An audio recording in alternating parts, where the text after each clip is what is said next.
Distractions. Bro distractions గురించి చూడొచ్చు. అసలు డిస్ట్రాక్ట్ అయిపోతున్నాం. ఒక్క పని మీద కనీసం కాన్సన్ట్రేట్ చేయలేకపోతున్నాం. అసలు ఈ డిస్ట్రాక్షన్స్ నుండి ఎలా బయటపడాలో అర్థం కావట్లేదు. కరెక్ట్గా చదువుకుందాం అనుకున్నప్పుడే ఫోన్ గుర్తొస్తుంది. ఇన్స్టాగ్రామ్ వాడుతున్నాను, వాట్సాప్లో మెసేజెస్ చెక్ చేసుకుంటున్నాను, ఎందుకో తెలియట్లేదు. కరెక్ట్గా మోటివేషన్ సరిపోవట్లేదు. మాటికి డిస్ట్రాక్ట్ అయిపోతున్నాను. కంప్లీట్గా డిసిప్లైన్గా ఉందాం అన్న ప్రతిసారి కూడా డిస్ట్రాక్షన్స్ అనేవి నన్ను దూరం చేస్తున్నాయి. ఇలా ఎంతోమంది ఎన్నో విధాలుగా చాలామంది చాలా మోటివేషనల్ వీడియోస్ చూస్తారు, అయినా సరే సరిపోదు, డిస్ట్రాక్షన్ అయిపోతూ ఉంటారు. కావాలని ఎందుకో తెలియదు కానీ ఇచ్చే ఆటోమేటిక్గా ఫోన్ మీదకి వెళ్తుంది అండ్ ఉండలేకపోతున్నారు. చాలామంది ఫోన్ వాడకుండా ఉండలేరు అండ్ డిస్ట్రాక్ట్ అవ్వకుండా ఉండలేకపోతున్నారు.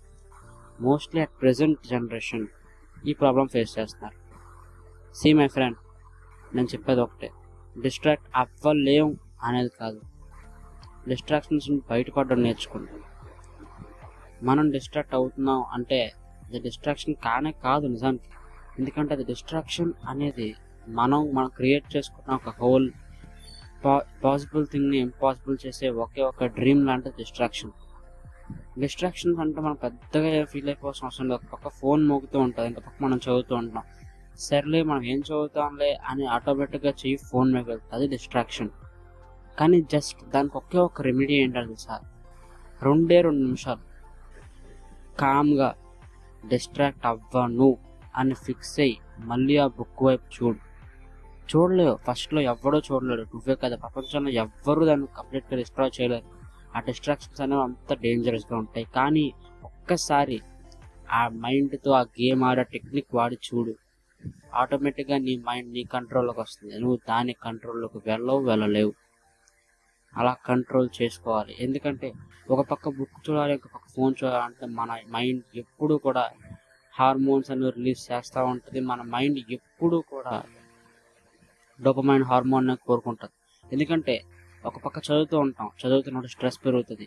ఆటోమేటిక్గా కొత్త విషయాలు తెలిస్తే మైండ్ అంతగా స్టోర్ చేసుకోవడానికి ఇష్టపడదు. ఒకవేళ అదే ఒక వర్స్ట్ థింగ్, ఫర్ ఎగ్జాంపుల్ ఒక సమ్ రీల్స్ చూద్దాం అనిపిస్తుంది, అంతే మైండ్ ఆటోమేటిక్గా దానికే డిస్ట్రాక్ట్ అయిపోవడానికి రెడీగా ఉంటుంది. ఎందుకంటే అది అడ్రినలిన్ గ్లాండ్ ఏమి రిలీజ్ చేయదు కదా, జస్ట్ డోపమైన్ హార్మోన్. హ్యాపీగా మైండ్ కాసేపు రిలాక్స్ అవుదాం అనే ఫీల్లోనే ఉంటుంది. నువ్వు జస్ట్ 2 నిమిషాలు, 2 నిమిషాలు ఈ వీడియో చూసినంత సేపు కూడా పట్టదు. జస్ట్ 2 నిమిషాలు మైండ్ని డిస్ట్రాక్ట్ చేయకుండా నేను వర్క్ చెయ్యాలి, ఈ వర్క్ అయిన తర్వాత చూద్దాం అనుకో, ఆటోమేటిక్గా 2-3 రోజుల్లో, లేదా 4-5 రోజుల్లో, లేదా వారం రోజుల్లో, లేదా నెల రోజుల్లో నీకు ఖచ్చితంగా రిజల్ట్ కనిపిస్తుంది. రిజల్ట్ కనిపించకపోతే నువ్వు ఎక్కడో తప్పు చేసావు. ఎందుకంటే డిస్ట్రాక్ట్ అనేది ప్రతి ఒక్కరు అవుతారు. ప్రపంచంలో బిగ్గెస్ట్ బిలియనర్స్ కూడా డిస్ట్రాక్ట్ అవుతారు, బిగ్గెస్ట్ క్రికెటర్స్ డిస్ట్రాక్ట్ అవుతారు. ప్రతి ఒక్కరికి డిస్ట్రాక్షన్స్ ఉంటాయి, కానీ వాళ్ళు డిసిప్లైన్గా ఉంటారు. ఒక సిచ్యువేషన్లో ఒక పని చేయాలంటే ఆ పని మీద వాళ్ళ కాన్సన్ట్రేషన్ పెరుగుతుంది, కాన్సన్ట్రేషన్ పెడతారు, కాన్సన్ట్రేషన్ పే చేస్తారు. So you have to pay the concentration. అది డబ్బులు కాదు కదా, జస్ట్ యువర్ కాన్సన్ట్రేషన్. నువ్వు కాసేపు ఒక పని మీద ఫోకస్ చేయాలనుకుంటున్నావు, ఫోకస్ చేయి, ఆటోమేటిక్గా పని అయిపోద్ది. అవ్వకపోతే నువ్వు ఎక్కడో తప్పు చేసావు, ఎక్కడో ల్యాక్ అయ్యావు, దాన్ని తెలుసుకో, మళ్ళీ ఫోకస్ చేయి, రీఫోకస్ చేయి, రీస్టార్ట్ చేయి లైఫ్ని.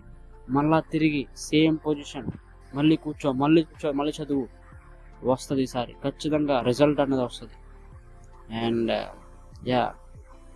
అంతకుముందు చెప్పడానికి వెళ్ళదు కదా, టెక్నిక్స్ ఉంటాయి కానీ టెక్నిక్స్ వాడినా ఒకటి ఉపయోగం ఉండదు. So use this technique, train your mind and happily live like a king or queen. And yes guys, thank you so much for this video and thank you for watching this video. ఇకపైన ప్రతిరోజు videos పెడతాను, maximum ప్రతిరోజు videos వస్తాయి. రాని రోజులు maximum ఉండవు. Facts కూడా ఎక్కువ, ఫ్యాక్ట్ వీడియో కూడా చేస్తాను. Thank you.